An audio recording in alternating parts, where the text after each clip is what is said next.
As World War II draws to a close, Adolf Hitler finds himself in a state of extreme stress, pacing back and forth in his underground bunker beneath Berlin. With a deep awareness that his fate is sealed, he knows he won't escape this situation alive. Above ground, the relentless bombing by Russian forces ravages Berlin, while young Nazi soldiers, overwhelmed, discard their weapons and cry out for their mothers. Women's screams fill the air as merciless Red Army soldiers forcibly remove them from their homes. Hitler is determined not to endure the humiliation of being paraded through the streets, subjected to beatings, spitting, and ultimately hanging. He devises a plan to ensure he meets a different end. Amidst contemplating the grim demise of his life and the resounding failure of his despicable ambitions, there is one more thing on his mind: the loot. Enormous amounts of wealth await him: money, gold, art, jewels, and furniture. The Nazis possess a fortune of unimaginable proportions, and they are unwilling to relinquish it. Thus, they resolve to hide it in a place where it will remain forever undiscovered. This vast treasure, acquired through countless harrowing circumstances, becomes the object of an enduring hunt. In today's discussion, we will touch upon this Nazi fortune and the numerous treasure hunters who have dedicated years in pursuit of its discovery. However, before we delve into that, allow me to introduce today's video sponsor, Morning Brew. Few things are more frustrating than starting your day by endlessly scrolling through news and social media apps, hoping to find something relevant and engaging. Yet, all too often, the stories you stumble upon turn out to be dry, dense, and utterly dull. I can relate to this problem, as it used to set me off on the wrong foot each morning. That's when I discovered Morning Brew, a free daily newsletter that genuinely revolutionized my mornings. It quickly brings you up to speed on the most important business, finance, and tech stories without wasting your precious time. Are you curious about the sudden rise of a company as the latest meme stock? Or perhaps you want to know which content TikTok has recently decided to ban from their platform? Maybe you're even interested in impressing your friends with in-depth knowledge of how Lego became a multimedia powerhouse. Well, with Morning Brew, you can access all this information and more in just a 5-minute read. But to experience it for yourself, you'll need to sign up for Morning Brew. Don't worry, it's completely free and takes less than 15 seconds. So, why not make the smart choice and start your day with Morning Brew? Visit morningbrewdaily.com/infographics or simply click the link in the description. When the Nazis invaded a country, their first target would often be the central bank, where they aimed to seize gold, cash, and anything of value. The invaded nations were well aware of this, and they would make efforts to move as much gold as possible out of the country. Sometimes, the gold found its way to the New York Federal Reserve in Manhattan before being transferred to Fort Knox. However, this wasn't always the case. On March 12, 1938, the German Wehrmacht marched into Vienna, Austria. Alongside them was Wilhelm Kepler, a businessman and Hitler's friend. Kepler arrived at the Austrian central bank accompanied by armed men and demanded the surrender of approximately 100 tons of gold. It was known that Austria had already sent 5.7 tons of gold to England, considering it a safe haven. But Kepler claimed it now belonged to the Nazi Party, insisting they bring it back. This incident serves as just one example of many. Wherever the Nazis advanced, they plundered with no restraint. The exact amount of gold Germany stole during the war remains uncertain, though estimates range from at least $20 billion to hundreds of billions in today's value. In addition to raiding banks, the Nazis also seized gold, homes, and possessions from Jewish individuals during the Holocaust. Artworks also became a prime target for the Nazis. Hitler held a strong disdain for much of modern art, labeling it as degenerate. This sentiment may have stemmed from his own failed artistic career. However, despite Hitler's personal opinions, the Nazis, particularly Reichsmarschall Hermann Göring, amassed a significant collection of valuable modern art. The Nazis also confiscated ritual silver items from the synagogues they pillaged. The quantity of silver stolen by the Nazis was substantial.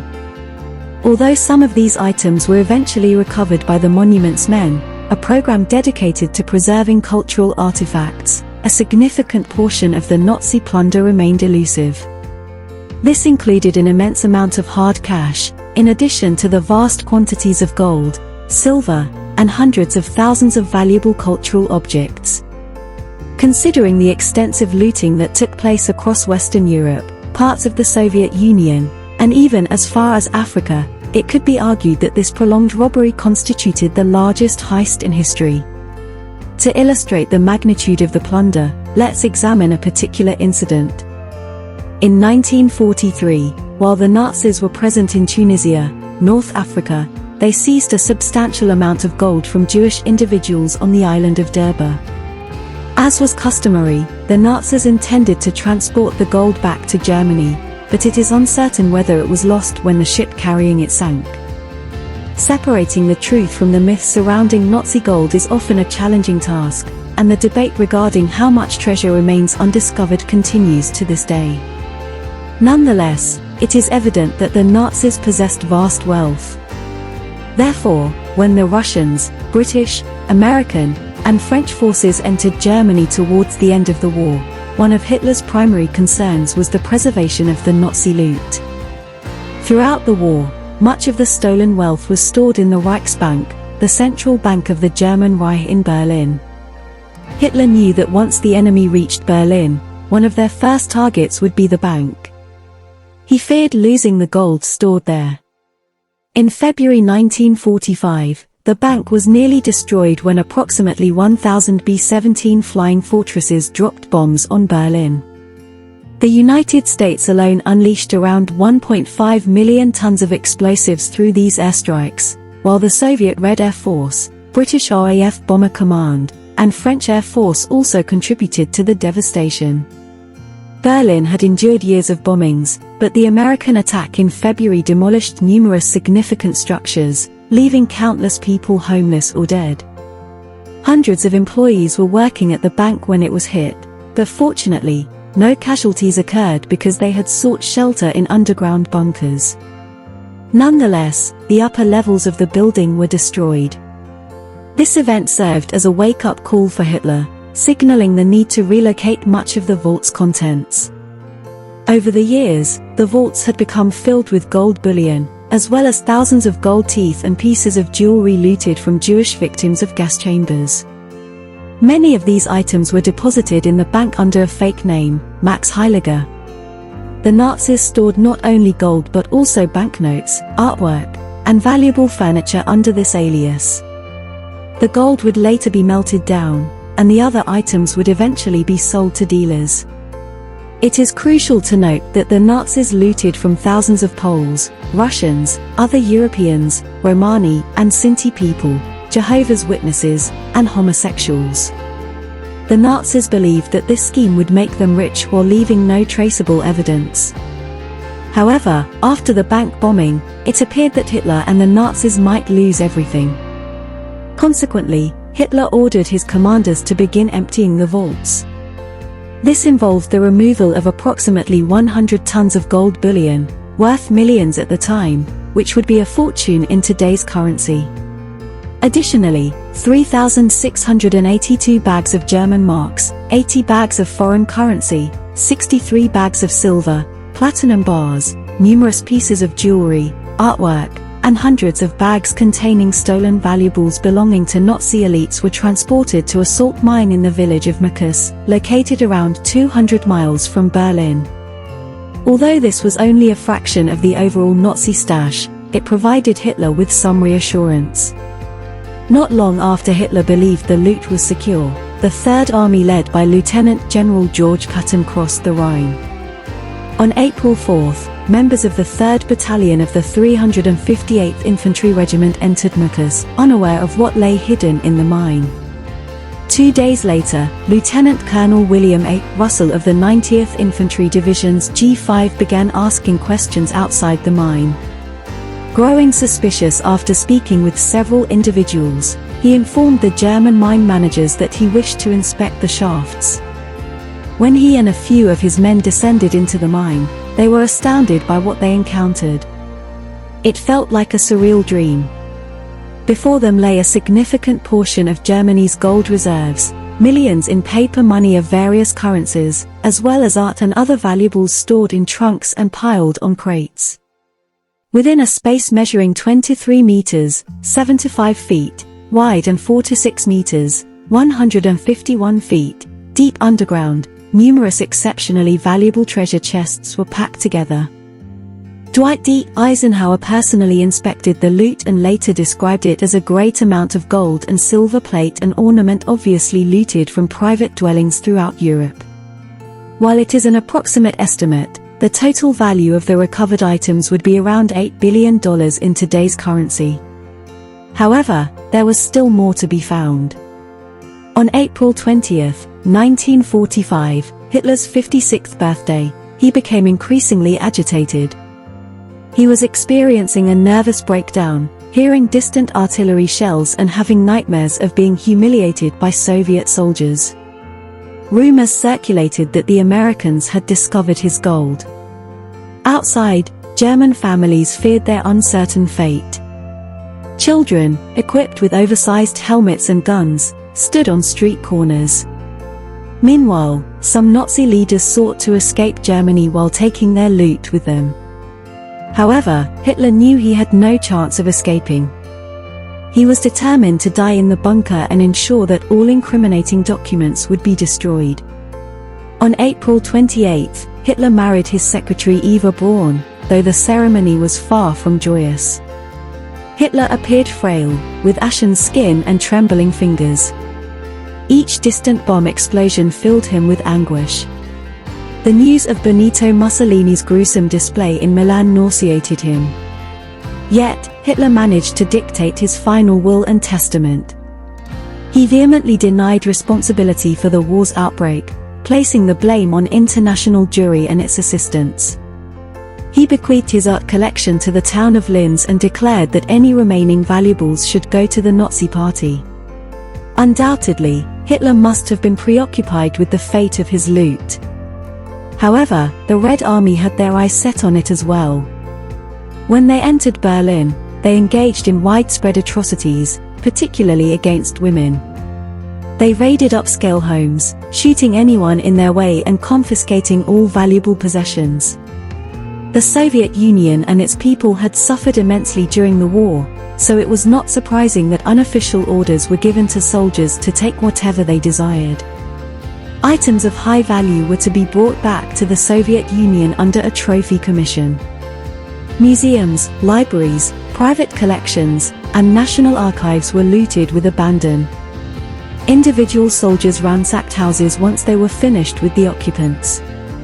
They seized artworks by renowned artists such as Monet, Cézanne, El Greco, Goya, Bruegel, Van Gogh, Rembrandt, Raphael, and Leonardo. Additionally, they discovered highly valuable religious artifacts, medieval manuscripts, and even treasures from Troy, although the latter was only acknowledged in 1994. The exact worth of the looted items is difficult to determine, but reports suggest that there were millions of objects worth billions in today's currency. The Soviets believed they deserved these spoils due to their wartime suffering. However, they were aware that there should have been much more. Where was the rest of the gold? The Soviets claimed that the Nazis possessed more gold than the legendary El Dorado. The Soviets only managed to recover around $3 million in gold from the Reichsbank, but subsequent interrogations revealed that there had been approximately $17 million of gold in the bank. It was later discovered that a heist had taken place at the bank in April, orchestrated by SS Colonel Joseph Spassel, acting under orders from his superiors in the SS. Spassel eventually testified against some of his commanders during the Nuremberg trials, which allowed him to live a relatively normal life after the war. It is unclear whether he went on to open a chain of supermarkets, but he did seem to fare well post-war. Importantly, it should be noted that the gold and cash stored in the vaults of the Reichsbank belonged to the bank and the public, not the Nazis. the Nazis had no right to empty the vaults for their personal gain. On April 22, Spassel and his armed men arrived at the bank and forced the staff to load trucks with gold, jewelry, and cash. Although the foreign currency alone amounted to approximately $146 million, not much gold was taken due to its weight. They drove the trucks out of Berlin and later flew to Austria, but the ultimate fate of the stolen wealth remains a mystery. Over the years, speculation has arisen regarding the unaccounted Nazi cash and gold. In the book The Reichsbank Robbery, the author suggests that some SS officers collaborated with US military officers to smuggle money out of Germany. These claims are difficult to verify, but they align with the fact that US intelligence services facilitated the escape of many Nazi war criminals through ratlins. Given the Soviet Union's status as an enemy, the US sought Nazi informants and expertise. While it is true that Nazi money was laundered through Swiss banks and some high-ranking Nazis likely kept portions of the wealth, these factors alone do not account for the entirety of the missing assets. Various rumors have circulated about the whereabouts of the gold and cash, such as suggestions of it being hidden on the Auckland Islands. However, many of these stories are regarded as unsubstantiated. Nevertheless, the mystery of the missing Nazi wealth has captivated the imagination of treasure hunters and inspired an ongoing search for hidden gold and riches. One particular area of interest is Lower Silesia in southwestern Poland, where numerous tunnels and underground structures have been discovered. When Germans fled the area towards the end of the war, they left behind hidden treasures that were later discovered by repopulating Poles. A former chief of police, Herbert Close, admitted under duress that he had been tasked with storing gold, silver, and other valuables in chests, which were then sealed and buried. Unfortunately, Close was unable to locate the buried chests as he had fallen off his horse and was hospitalized during that time. However, there are individuals who know their whereabouts and hope to reclaim the hidden treasure someday. The search for the Nazi gold has persisted for decades, driven by the knowledge that substantial wealth remains unaccounted for. While some view it as a mere myth, there are those who genuinely believe in the existence of underground tunnels and storages filled with gold. One legend revolves around a train known as the Nazi Gold Train, rumored to contain 300 tons of gold, precious jewels, expensive weapons, and priceless artworks. Although reminiscent of an Indiana Jones adventure, some individuals take these claims seriously. It continues to be a subject of interest and speculation among treasure hunters and enthusiasts. According to historians, there is uncertainty about the existence of the train, but there has been extensive search efforts made over the years. Treasure hunters believe in the existence of a complex network of tunnels, akin to an underground city, that might hold numerous Nazi treasures. A journalist from The New Yorker, in a 2016 article, described his encounter with a Polish geophysicist who showed him a tunnel dug by the Germans. This tunnel was remarkably large, measuring 16 feet in height and 18 feet in width, spacious enough for a Greyhound bus to drive through. The purpose behind the construction of these tunnels remains a mystery. Speculations range from plans for an underground city to store valuables and money, to potential sites for the development of advanced weaponry, or simply as hiding places for Nazi leaders. When World War II concluded, the Germans sealed off most of these expansive tunnels, although some were partially completed. Poles exploring the mountainous regions after the war stumbled upon remnants of this construction, including railway tracks that seemingly led to nowhere and hidden ventilation shafts. The labor-intensive construction of these underground cities involved the forced labor of thousands of enslaved individuals, many of whom perished during the excavation. While treasure hunters have dedicated their lives to searching for hidden treasures within these tunnels, no significant cache of wealth has been discovered thus far. Some valuable items have been found, but not the vast sums of money and treasures believed to be missing. The possibility remains that the Soviet Union may have confiscated a considerable portion of the loot, or that US intelligence may have made undisclosed deals to secure some of the riches. However, skeptics argue that the actual existence and quantity of the loot have been exaggerated. Nonetheless, in 2018, a group of Polish treasure hunters claimed to have found 4 tons of gold buried beneath an abandoned 18th-century palace, which was rumored to have been used as a brothel by the Nazis. Despite the initial discovery, further details and updates about the find were scarce in the media. These treasure hunters relied on an SS diary for clues and utilized radar technology to scan the ground. According to the diary, the SS officer responsible for hiding the deposit, named von Stein, planned to use the gold for agricultural purposes in Ukraine. The diary also mentioned the existence of additional hidden treasures, including gold, art, jewelry, and religious artifacts spread across various sites in Lower Silesia. However, the authenticity of the diary remains uncertain.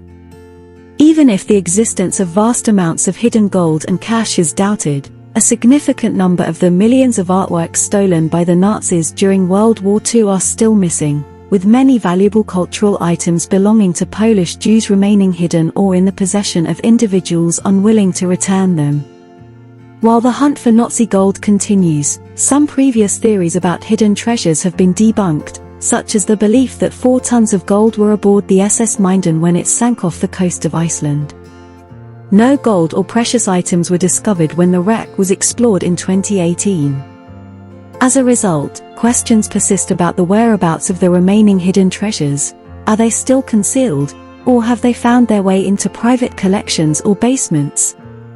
Was the money spent long ago, or does a buried train, submerged beneath layers of soil and the blood of enslaved people, hold a fortune somewhere beneath Poland?